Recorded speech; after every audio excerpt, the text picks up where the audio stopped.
All right. Well, you know what? I'm going to do this little exercise with you guys. Well, tell the First, thermostat conversation. what? Tell the thermostat conversation. I'm going to. I'm going to hook you guys up. All right. So Norman and I had it, and Norman knows now. I text him. I've been texting him a picture of a thermostat, and he knows exactly what it means. So let me get to this model here. Well, first off, what is a thermostat? Anybody? What is it? What does a thermostat do? Help you Well, regulate the temperature.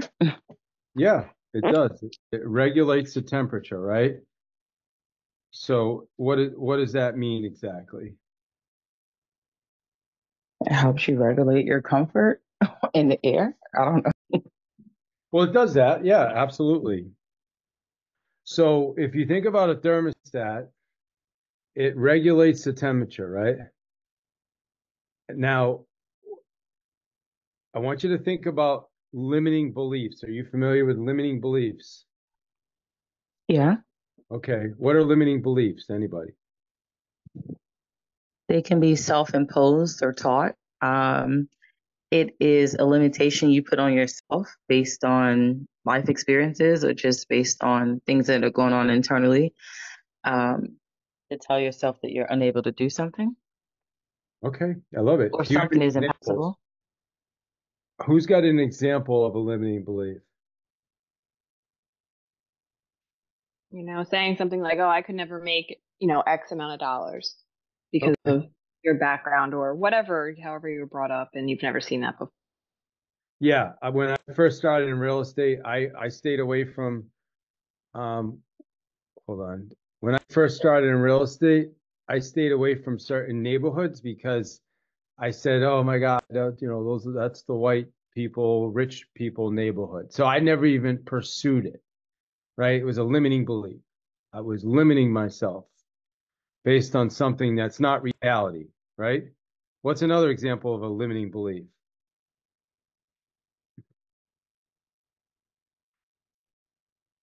Nobody else has any? I'm the only one with limiting Like belief saying here? you can't do something, when you probably could if you just got out of your own head. Yeah, so let me give you some of the common ones, okay? I don't have time. I don't have experience. By the way, I don't have time is actually one as well. I'm too old. I don't have the money. I'm too young. I'm too new. Not smart enough. Don't have the education, right? Not worthy. That's more of an internal belief, right? That we have that we don't necessarily, verbalize on the outside, but it's there. So, so when you think about limiting beliefs, like tell me anybody, what are limiting beliefs? How do they affect us when it comes to success? Well, I mean, thanks, I think I have honestly, a lot of limitations. Sorry, go ahead. yeah, one at a time. I heard. I'll go Norman and Jen. Well, for me, it affects my attitude.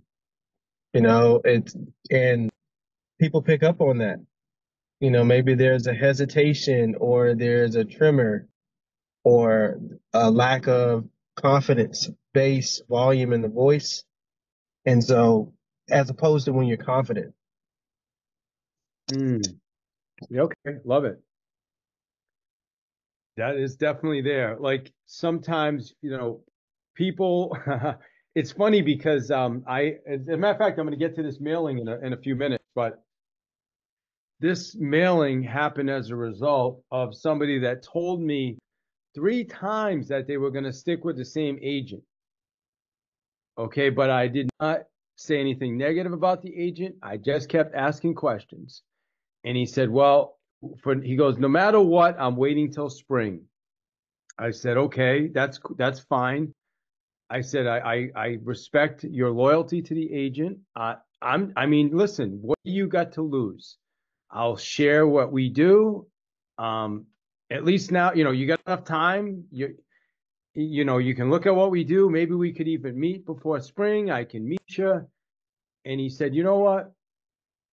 Yeah, why don't you send me your information? So went from I'm not interested, I've got tons of calls today, gonna stay with my same agent, relisting in spring, blah blah blah, to you know what? Yeah, I'd like to learn more about you. Why? Because he sensed a level of confidence there. So to your point, Norman, like people pick up on that, right? And it wasn't arrogance, it wasn't, I wasn't wasn't being pushy.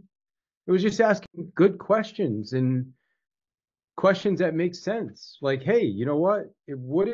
I mean, does it really hurt to look at another option since you're waiting till spring anyway? The guy said, well, no, you're right. You're right. So anyway, go back to limiting beliefs quick.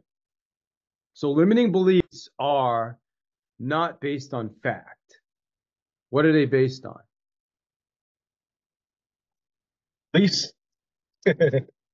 On what? Beliefs. What you Yeah, believe. sure. They're based on maybe past experiences, maybe things people said to you when you were a child, right? Maybe a teacher said you're never going to amount to any. They come from so many weird places, right? But they're not reality. Reality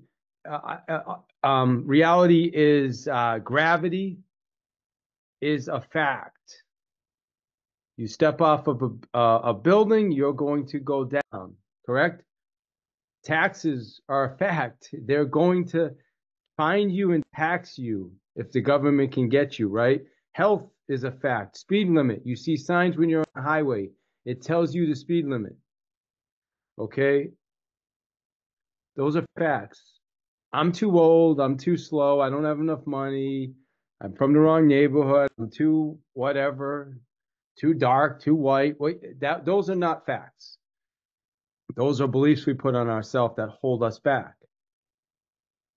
All of us, every one of us in this room right now, I'm guessing, including myself, has these beliefs that that we need to become aware of. What are they? And then Yeah. we need to what's called reframe them and adopt a new belief. So this is something Norman and I have been working on. So remember earlier when I brought up thermostat? Mm-hmm. Okay, so the reason I brought up the thermostat is because what happens is we get to a place, and I don't know if you guys, maybe some of you will relate to this. You let me know if you do. I've done it myself. I catch myself doing it still. Is I get to a place where I'm having all this success and all these good things happening, and what do? Is I sabotage myself somehow. My thermostat kicks in. When does the thermostat kick in? When the temperature goes above the comfort zone. Because the other part of this is called the comfort zone. And we tend to live where? In our comfort zone.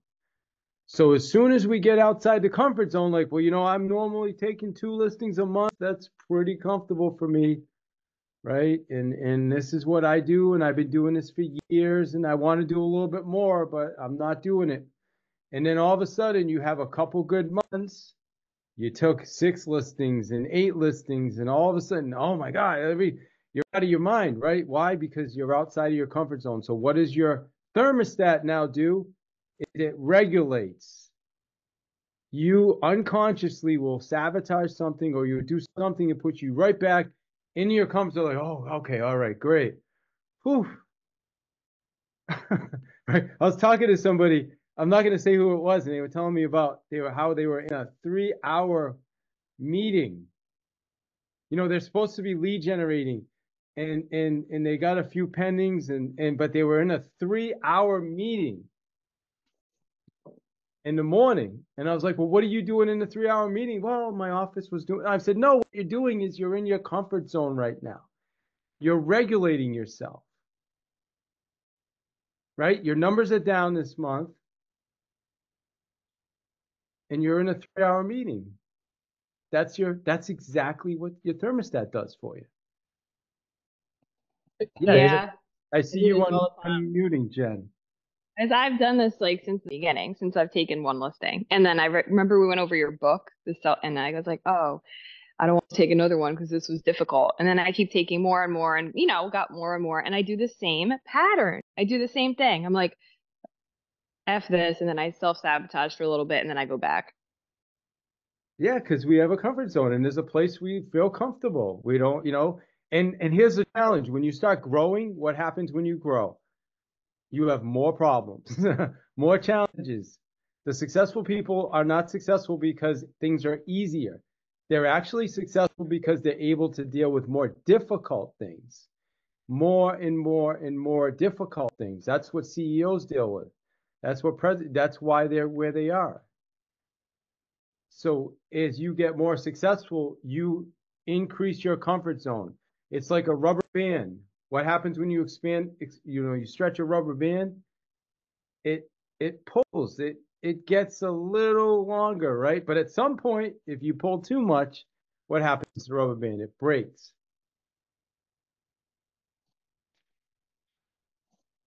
So I'm just going to challenge you guys. I really want you guys to think about, like, next time you should be making your calls, or you're like, oh man, I know I should be doing it, but you're not.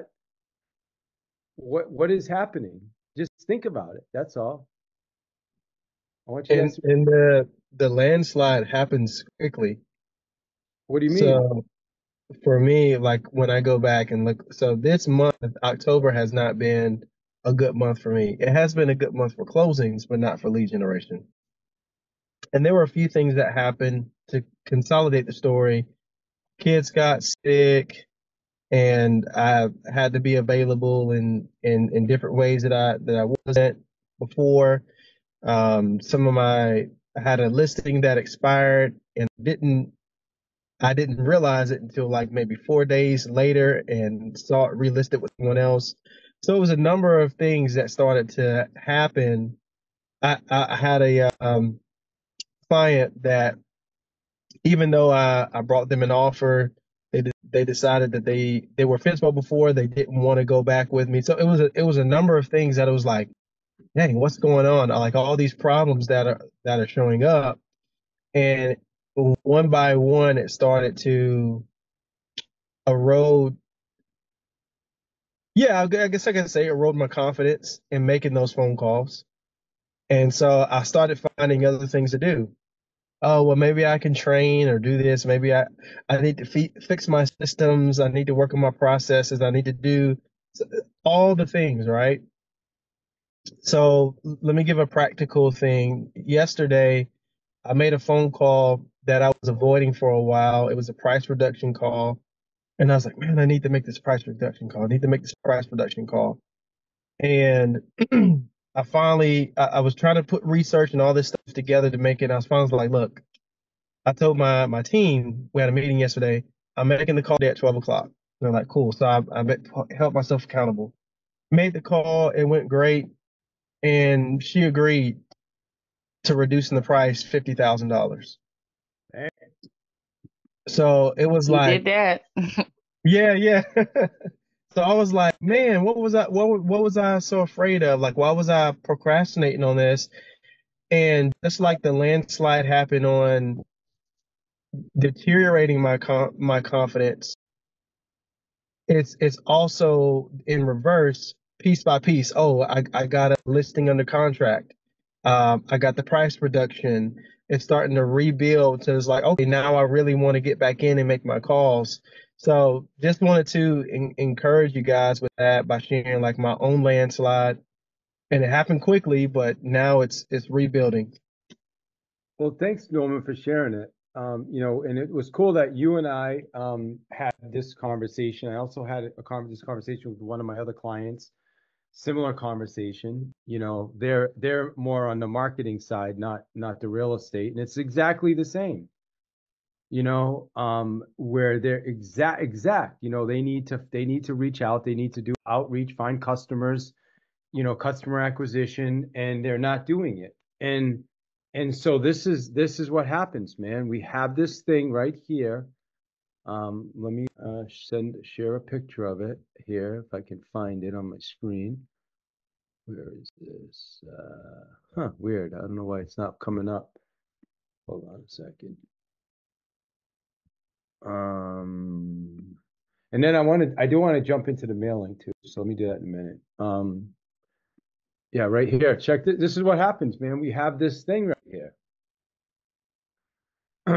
So Norman knows I've been texting him every once in a while he gets a random text and it's just a picture of this and he knows what I'm talking about. Right. So that's like, what is your thermostat? Because as soon as and here's the good news for you guys, as I mentioned earlier, it's like a rubber band because there's going to come a point where all of a sudden you get used to taking 4 listings a month every month. And then you get used to taking 6 listings a month and then 8 because you start to build a team around you. You start to be able to leverage people. You don't accept mediocrity. You say, you know what? I'm done with this person. They're not to the level that I need, that I expect, that is a must with my business. And so you refuse to accept that because the only way you can really start to grow to the next level, we can only do so much ourselves. And then after that, we need other people involved. And what do we tend to do is most of us tend to just hire out of convenience. Well, I just need some help. My daughter's looking for a job, or nothing against anybody's daughter, right? Like, but at the end of the day, you gotta go out and you gotta find somebody talented. So yeah, Mo, what are you gonna say? I wasn't, but I'm listening and hearing everything you're saying and agreeing. Um, I'm definitely a self-sabotager. So so I needed this call. Well, And it's good David to didn't see. ask for this, and I don't get any kickback, but David's a really good coach, guys. Um, and what I mean by that is life gets real. I mean, you have things like you talked about self-sabotage, Monique, and my concern was the increased investment. And I think it was last April, I had a pretty nice closing. I decided I was going to try this thing for 3 months. And if I didn't see an increase, I didn't feel like the level of accountability was there to help me, then I was like, okay, 3 months is over. But even like what I just shared there, David was very instrumental in helping me get back on track with. So it's not just so it's not just the, oh, I can help you get more listings. It was the, okay, man, I was getting more listings. Now I need to figure out why I'm not, like what's going on, like the limiting beliefs. It's all right. So let's talk through that. Let's readjust. So I wanted to share that as far as like a coaching accountability. If you are considering that, he's an excellent coach for many reasons. Well, thank you for saying that, man. I'm actually was not really looking for clients one-on-one right now, but I do appreciate you saying that. And I've been trained. I was trained starting in 2016 by Keller Williams. I did that for 4 years. And then I went to Success, and then I went to EXP, and then I went to Grant Cardone for a year and a half as one of their lead coach. So I've got a lot of training. As a coach, the challenge with a lot of coaching is just no money in it, really. It's not. I will personally, I want to do one to many, and I love one to one. It's great, and I respect you, and I have a couple other clients, but other than that, I really want to do one to many. To me, it just makes more sense economically, and you can just, I feel like I can impact more people that way. So, but thank you for saying that, man. I appreciate that. And you know what? You show up. So, I've had clients that don't want coaching. They don't want to be coached. They don't want to change. Yeah, in order to be coached, you have to be coachable. It's not right. That's a big prerequisite of being coached is you have to be coachable and you have to be willing to get feedback and be able to have those tough conversations without taking things personal and you're able to do that, Norman.